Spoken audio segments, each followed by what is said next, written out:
It's your boy E here from the GSMC Wrestling Laureate podcast to give you guys another exciting, intricate episode. Sorry, I can't speak tonight.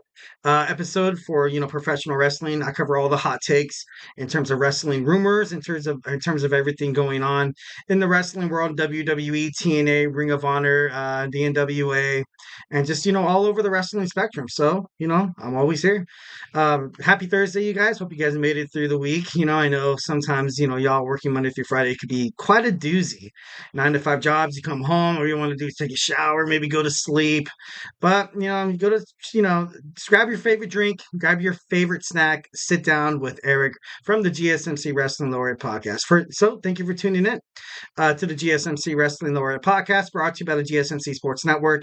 We have a great show for you today lined up. We have our AEW Dynamite review. We have our Thursday night wrestling preview where we go through Ring of Honor, TNA Impact, and newly I've been kind of covering the National Wrestling Alliance because it's recently been it's going to be big. It's going to be big. Obviously, you have Billy Corgan, the front man for the Smashing Pumpkins. He's the lead singer and he's also the president of the National Wrestling Alliance, the NWA, and they recently signed a deal with they've always kind of been on the CW app, but they're going to make their way onto live television. You have your NWA Power on Tuesday nights, so that's going to be pretty dope. We're going to cover that, and then we're also going to jump into. We also have WWE stars recently been. Ever since Jordan Grace, she's made waves. She's made waves opening that Forbidden Door in WWE. Now you have stars like Drew McIntyre, Xavier Woods, and Kofi Kingston wanting to kind of jump back or kind of like jump into like the TNA wrestling pool because I think Xavier Woods and Drew McIntyre, have had careers back in, TNA. Their successes were prominent.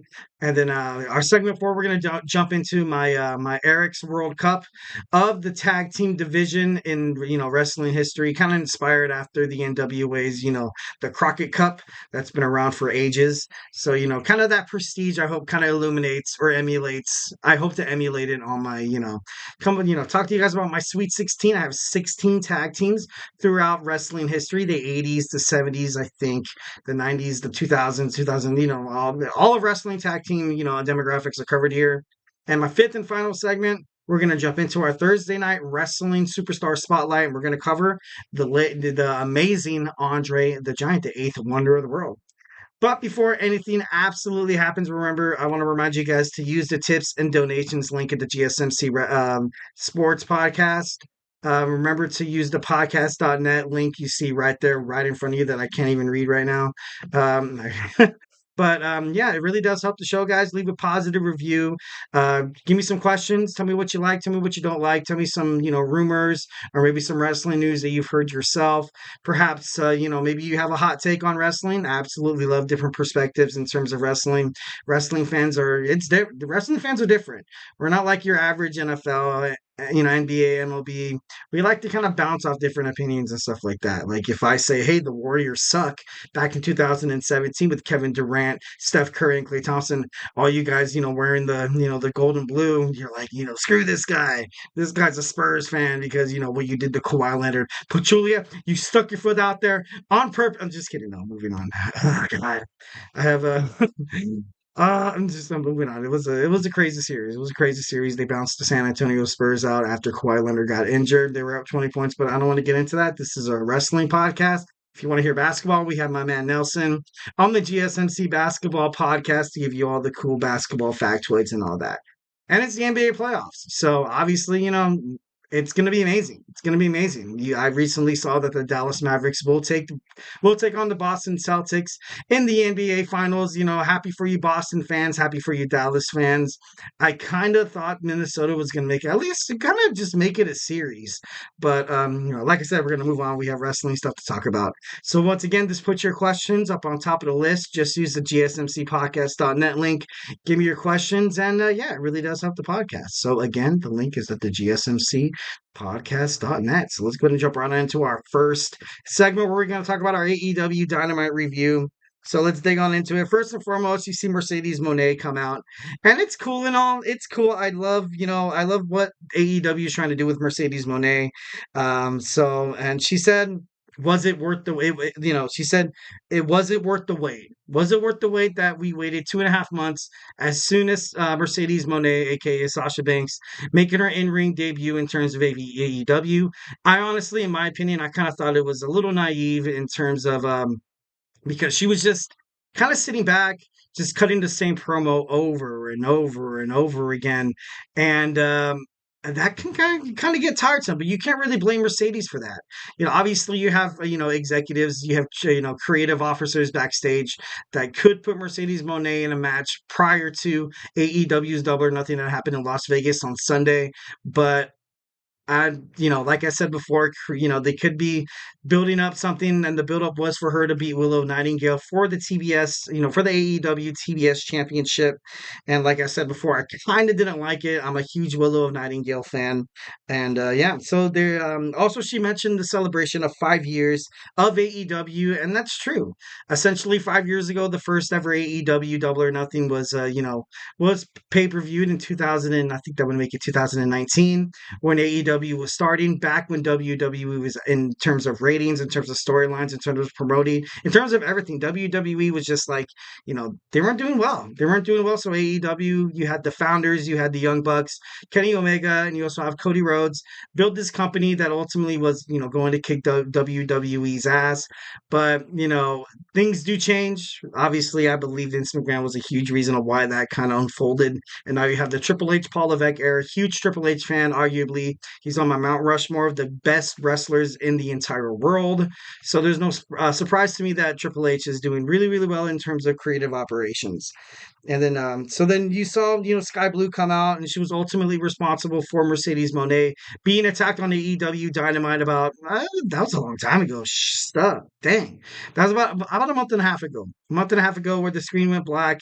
Everybody thought it was Julia Hart because you had the House of Black with Malachi, House of Black with Malachi Black, Buddy Matthews, and Brody King. But now it's it was Sky Blue, so that the plot thickens. But AEW World Champion Swerve Strickland against Killswitch. This match was pretty cool. Honestly, I kind of liked seeing Swerve Strickland. I love seeing Swerve, the AEW World Champion. I like seeing him to go in, night out to fight. Definitely still proven. Not, in my opinion, I feel like he does not have to prove anything because I know his intensity, his heart, his charisma, and ultimately his goal is to become an amazing AEW World superstar. And I think he's done nothing short of that. He's been absolutely amazing, cutting good promos, cutting good matches. You saw him with Christian Cage. You saw him defeat the unbeatable Samoan submission machine. It's kind of a tongue twister. Samoan submission machine. Samoa Joe to gain the AEW World Heavyweight Championship. So definitely loves Swerve Strickland. He beat Killswitch. I'm pretty sure everybody kind of saw that coming. So yeah. Next, we saw Chris Jericho. Chris Jericho welcomes, his segment, the TV time. He mentioned a bounty hunter who confronted Chris and kind of backed up Chris Jericho because Chris Jericho has been prominent in the world of professional wrestling for just so long.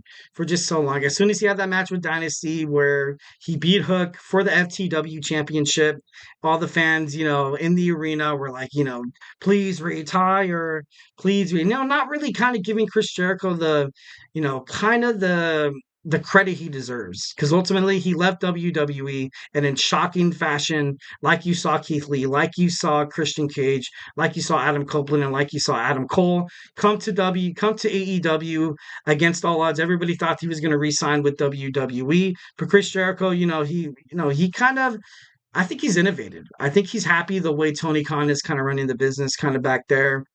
So Chris Jericho, gotta pay your respects. Although you might not like the guy, I am the learning tree.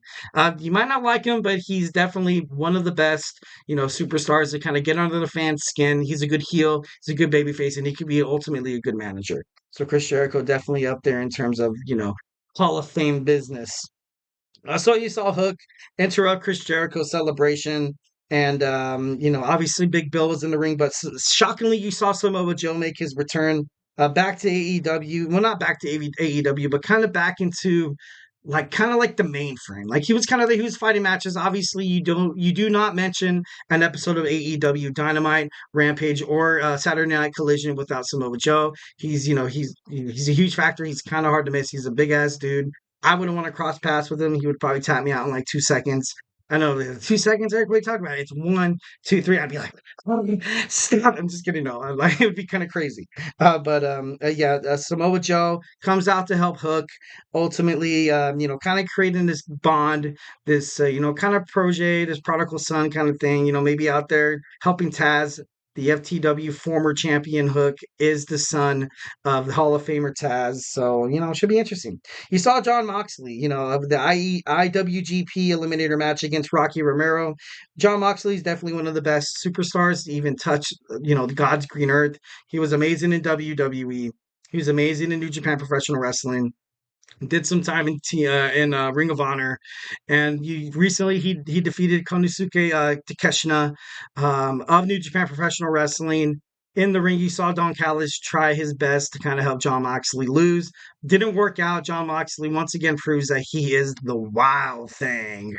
You make my heart sing. Obviously, it's a good look for him. I like John Moxley. I like the way WWE missed out on not signing John Moxley. Obviously they had that stupid, character where he was the moral compass and he was burning Seth Rollins shirts and stuff like that. That was just stupid, absolutely stupid. Something that probably Paul Levesque, kind of looks back on. He's like, freaking Vince. Just kidding. But I mean, kind of moving on. So you saw Don Callis offer a contract to Orange, freshly squeezed Orange Cassidy. Orange Cassidy, like I kind of predicted, tore up the contract right in front of Don Callis' face. Don Callis is a snake. He's a troll. He has no business being out in the wrestling world. But of course, you had the former best friend Trent Beretta come out and kind of just tell Orange Cassidy that their rival, just because Beretta lost, is it's far from over. And it's you have two gifted superstars that are going to go in and night out to put on good wrestling matches. I honestly kind of like it. Usually, I'm kind of against like sometimes like when you have the guy trying to pander to the storyline too much where he keeps coming back for more and more and more, losing, kind of like the Triple H and Mankind, Cactus Jack back in the early 2000s of WWE. It was to a point where I was like, all right, like why are you still putting these guys together if you're gonna make Mankind lose night in, night out? He's getting his ass kicked, throwing him through the cell, through announce tables. The guy has thumbtacks all over his freaking face. Like, but this Trent Beretta, Orange Cassidy, I think it's going to go really well. Honestly, agree with that 1010%. Rapidly running out of time for our first segment. And the TBS Championship, Sky Blue, Mercedes Moné, obviously, she got control real quick of the match. And you ultimately saw her win the championship. You saw the New Japan Professional Wrestling strong champion come out, confronting Mercedes Moné. So Mercedes Moné is on the radar of all the women's division in Ring of Honor, in New Japan Professional Wrestling, and AEW, because recently those three companies have been merged thanks to Tony Khan. So Mercedes Moné has a huge hill to climb. Hopefully she can show fans, was it worth the wait? We'll see. Moving on, we saw Chris Statlander move into a heel role for her singles push. Honestly, definitely love that. Love that. She came back from 2 ACL injuries. If you're a football fan, or I think it is prominent in baseball, in NBA a little bit, but ACL, like, that's, kind of your lower, half of your knee. You kind of need that to ultimately freaking move. So, love that Chris Statlander's like finally making her step into the singles push. As a heel, absolutely love it. So we saw the Elite come out to address the TNT Championship. Kazuchika Okada, the Young Bucks, and Jack Perry. The Jack Perry wanted to make sure that everybody realized that the Elite, they run this shiz.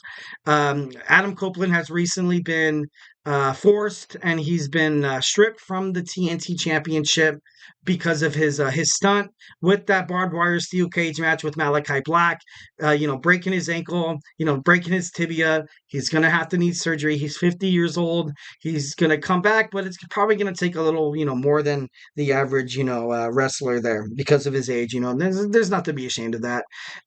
Jack Perry was all on his high horse because he pinned, Daniel Bryan. Damn it, I always get that wrong. Bryan Danielson. And then they showed that they bought Okada a Lamborghini, and it was just so funny. It was just so funny. Like Okada was like, "Are you?" Like it was just like it was so fake that it was absolutely phenomenal. I thought it was great. Thought it was great. And you saw the EVPs making a tough decision of stripping Adam Cole. Yeah, the tough decision. And they automatically wanted to crown Jack Perry as the new TNT champion. But Christopher Daniels, the interim vice president of AEW appointed by Tony Khan, basically said there's going to be qualifying matches, winners to get to Forbidden Door for a ladder match to determine the AEW TNT champion.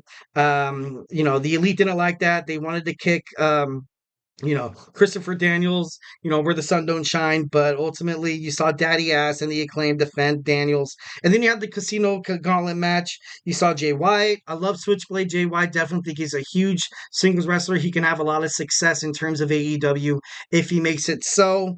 You saw Orange Cassidy against all odds because a lot of people said he was injured and, because he was beat the hell out of by Don Callis and Trent Beretta.